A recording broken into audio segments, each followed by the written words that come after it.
Hello, listeners. This is Tom Suvansri here for the Perennial Pride podcast.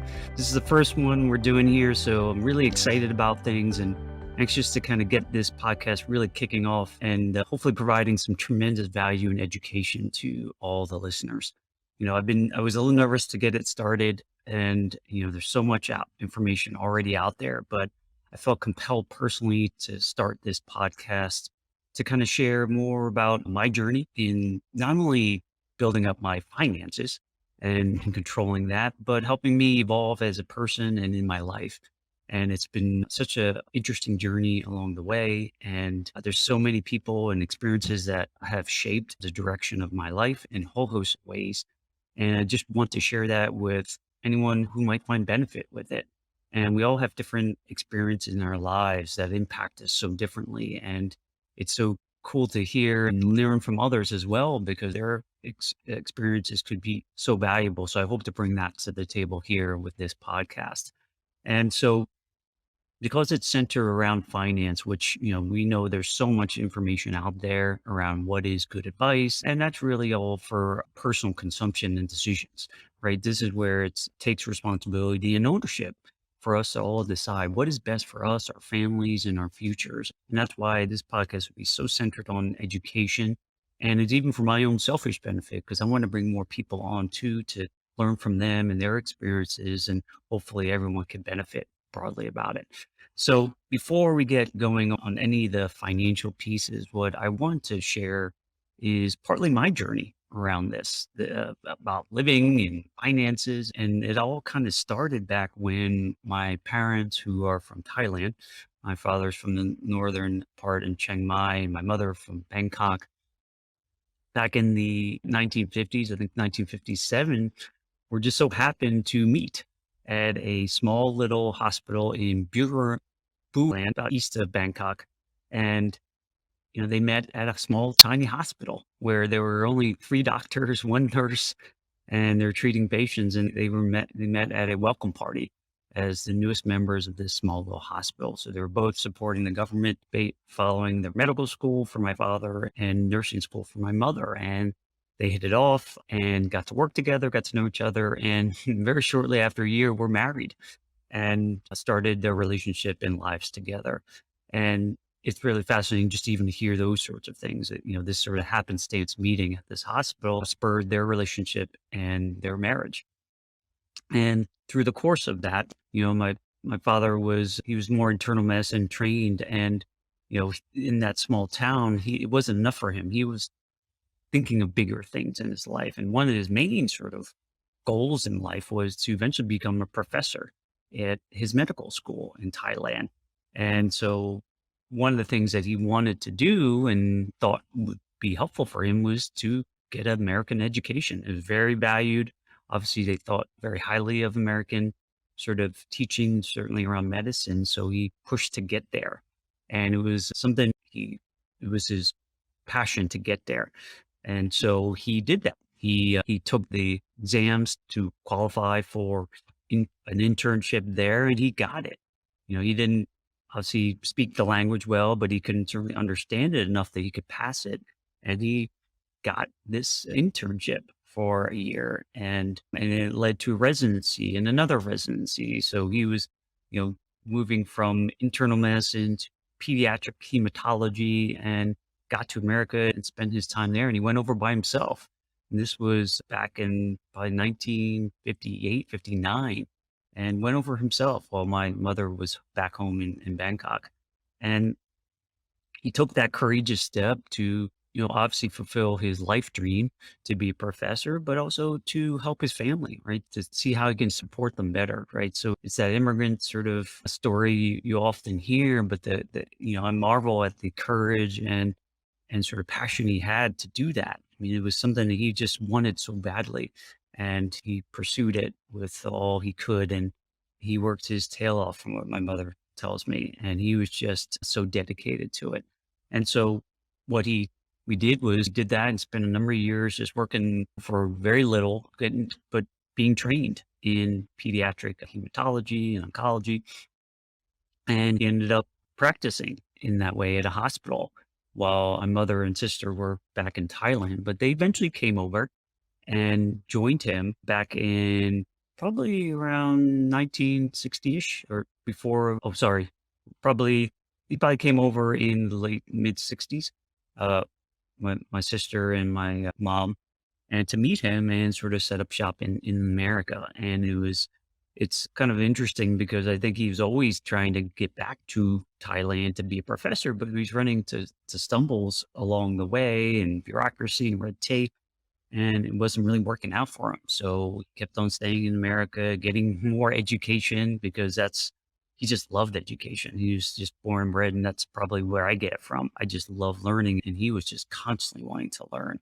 And he was a giving man. So they set up shop in different parts of New York and Pennsylvania, Philadelphia. And, he was working in the hospital in the treating anemia, pediatric oncology patients.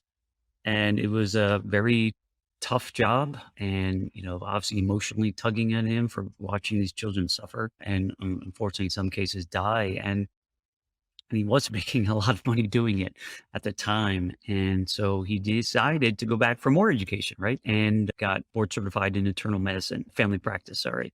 And he set up a practice in Camden, New Jersey, buying it from a local person, a local doctor there. And, started his practice that he held for nearly 20 years, right? And it on the surface, and my mother was the office administrator and helped out where she could around billing and all the, kind of stuff to keep the practice going. But it was kind of a tag team and, they didn't have experience in business or finance. So yeah, he was great being a doctor and caring for patients, but he didn't have a lot of experience learning about personal finances and running a successful business.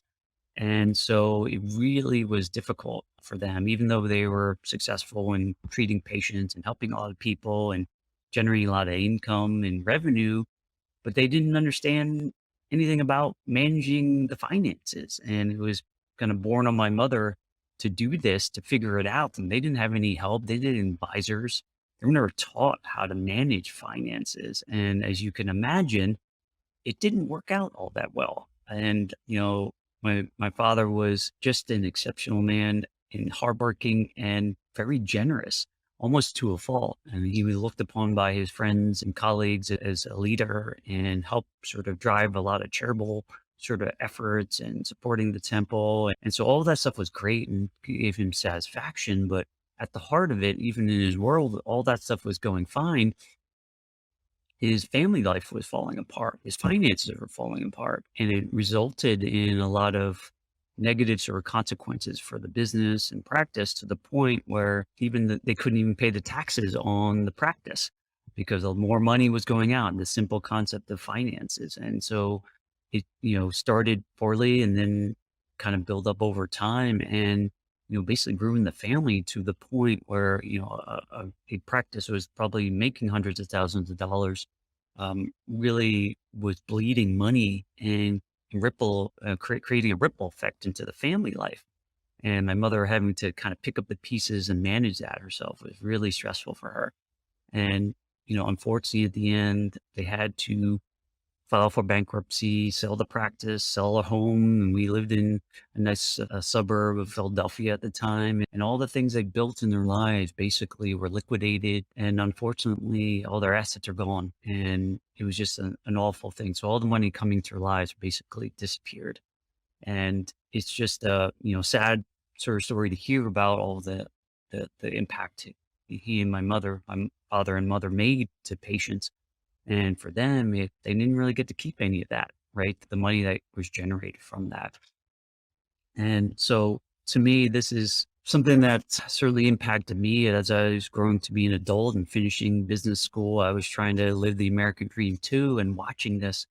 And, they kept this up for a while and got us, my brother and myself here were born here, and it got us going and gave us an opportunity. And, when I reflect on the troubles they went through, it was a gift to us, gift to me, to give me some direction and focus to say, hey, I need to learn about these sort of things, how to manage my own finances, because no one was going to do it for you. And so I look at that from the perspective of now they've passed the baton to me as to progress our family for generations to come. There's a saying of shirt sleeves to shirt sleeves in 3 generations. In Japan, it's rice paddies to rice paddies. And so a lot of the money and wealth built can go away very quickly after a few generations. Well, now that my parents made the sacrifice for us and the family, it's something that I'm personally inspired by to help generations of my family grow, but to help others who are also wanting that for themselves and their families to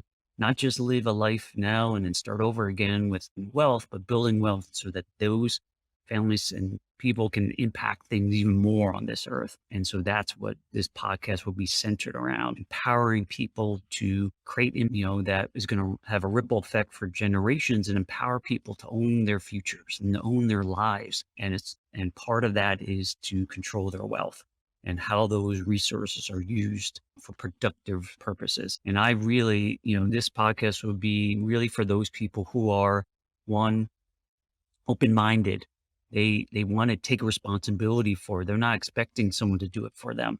And they want to take that ownership, and they want bigger and better for themselves, their families, and the world they live in. And those are the people that are going to be best centered around us, because we're going to bring a lot of different concepts and ideas that are probably going to be off the beaten path of what is typical financial advice. And so if you've already arrived and know everything, obviously this is not going to be a good space for you. This is going to be an educational forum to open up eyes and hopefully empower people to figure out alternative approaches that can do more for them and their families. And so those are the types of people that would benefit heavily from this. And, when I think about it from my even personal core values of being responsible, having freedom in my life and making impact and trying to be positive on things, even though there's a lot of negative, how do we see the good in what's happening? All those core values will come out in this podcast to share with people and say, how do we do that for ourselves? And how do we progress in our own lives and, make as big a dent as we can for those who are here. And then when we leave this earth, that will continue on. So I am so excited about the start of this. And certainly along the way, I would love to engage folks and get feedback on what is it that you need help with and want to learn about. And so I'll bring those people or guests or experts in and information to the forefront to help you take control and ownership of your future and impact your families and the community at large as much as you can. So thanks again for listening, and we'll be sending more episodes in the very near future. And I'm so excited, and I'm hoping you'll come along with me on this journey.